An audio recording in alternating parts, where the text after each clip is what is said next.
Hi, Donna. Hi, Rebecca. Will you introduce yourself and tell the audience how you got into meat processing? Okay. Um, I was actually in a previous life. I actually worked for Food Line as a grocery buyer, and then worked for Morton Salt as an account executive, and so I had some knowledge of the food business. And then my husband and I got into the grass-fed beef business.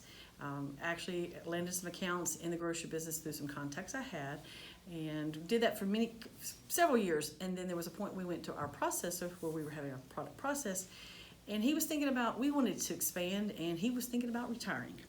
And we foolishly said, how much do you want for this place? And he gave us a number, and so I bought the plant right at 6 years. This is starting our 6th year as Piedmont Custom Meats. So I'm actually the president CEO of the company.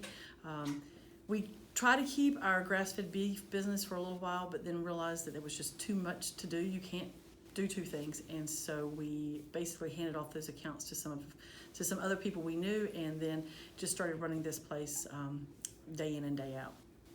And we are a USDA processor here in North Carolina, and we process 8 different species of animals, everything from beef, pork, sheep, alpaca, ostrich, emu, and bison. Goats. And goats. That's the 8th one. I always have to do my little fingers. How many we do? So that's what we do. We don't buy anything. We don't sell anything. So we just provide a service. And we also look at it that we don't compete with our customers. So our main goal is to help our customers be as successful as possible. Thereby they keep coming back. So that's how we kind of got into this business. That's kind of how I'm staying in this business. And we've expanded to our 2nd location because we outgrew our other location. So now we kill at one location and we process everything at a 2nd location. And how many farmers are you serving these days? We have about 800 customers who will come through our doors at least once a year. That's how I kind of gauge as to how many customers we serve. We have now, because we kill 5 days a week, we have more capacity, so we could actually serve more customers. But we do serve about 800 customers.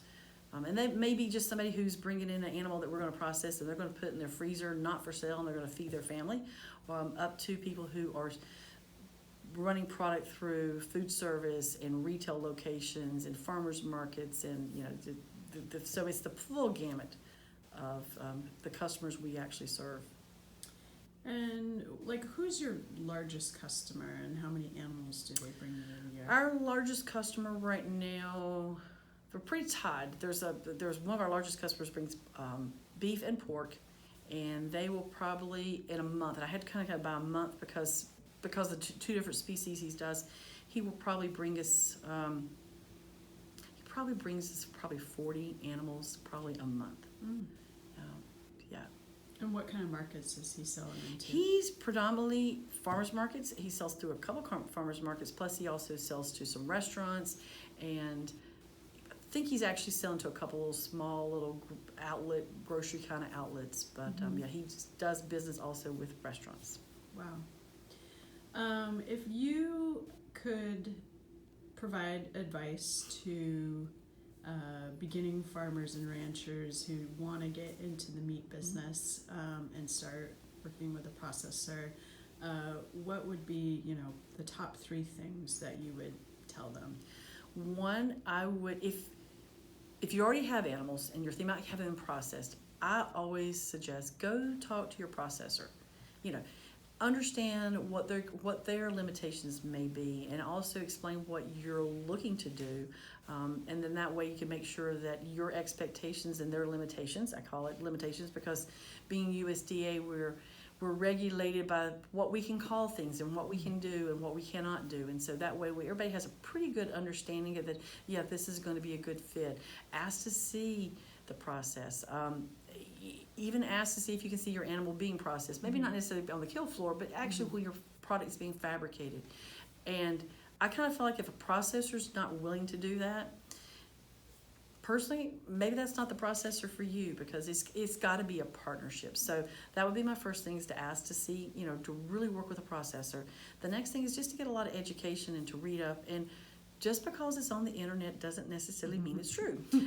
You know, sometimes you'll see things that you should be getting yields back in the 70%. Well, you know, ask your processor or even extension agents and ag agents as to what they think is more typical, because many times yields can vary from species to species, and even what their animal's being fed, it can kind of determine, I think, sometimes as to what those yields may be. But is to get a lot of education and, you know, from a variety of different sources. But I think education, working with the processor, and trying to network with other people to find out kind of what they're doing, you know, it's always a good thing.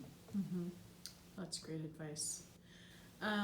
What directions or ideas do you guys have for the future of your business, or opportunities that you would like to take advantage of? I think the next areas could still continue to try to get the word out. We've been here 6 years, and I still go to different conferences, and I go to different ag meetings, and people go, "Oh, I didn't even know you're there." And I'm like, okay. So it's just constantly trying to get the word out that, hey, we are a USDA processor, and we would love to earn your business. Mm-hmm. So that would be one thing. But the other thing we're really looking to do is trying to partner up and to get the word out, because we have such extensive value added area within our plant, and the different value-added items that we can process, from jerky to even snack sticks and a variety of other things that people could actually send product to us. Yes, we'd love to have your animal from beginning to end, but geographically, sometimes, you know, if you live 4 hours away, that's probably not going to be the best thing for, you know, for you. Might not want to be traveling that far. But yet, if you could have a processor someplace that doesn't also offer those value-added products, that you could send in product to us to make the value-added product for you. Mm-hmm. So more co-packing of value-added products. Yes, the co-packing of value-added, I think, is the next area we would really like to try to see if we can expand, to, especially to areas outside of right here in our region. Mm-hmm. Great. Well, that's all I have for you today. Thanks a lot, Rebecca. Thank you.